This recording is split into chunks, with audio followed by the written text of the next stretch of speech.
มาเริ่มชิมใหม่นะครับเมื่อกี้โทรศัพท์ผมเป็นอะไรไม่รู้นี่ไงครับผมชื่อว่านักเกมผมชื่อว่าทีวีแมนนะครับและตอนนี้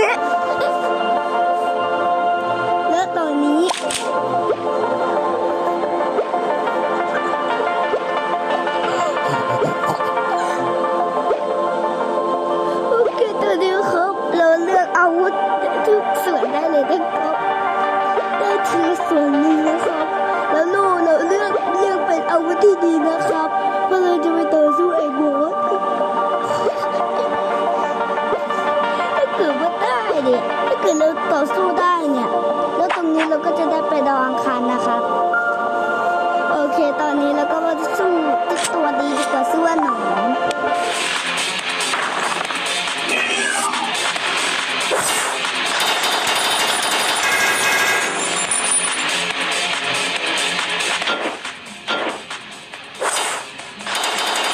ก็คือผมเล่นไม่ใช่คอมนะเป็นโทรศัพท์ไม่ใช่อะไร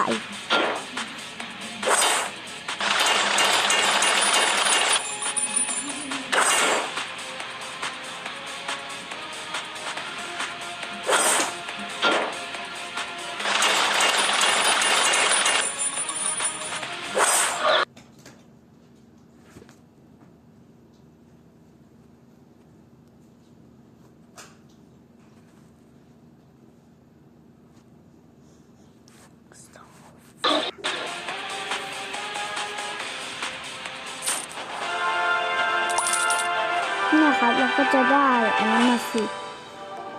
พอ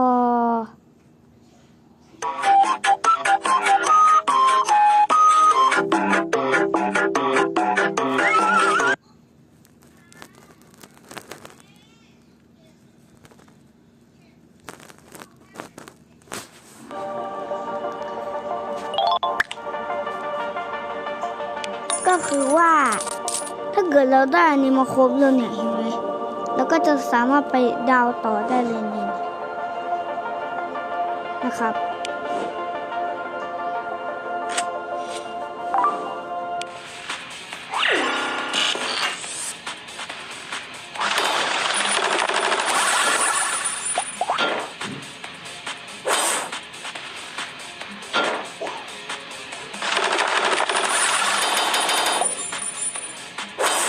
โอเคตอนนี้เราก็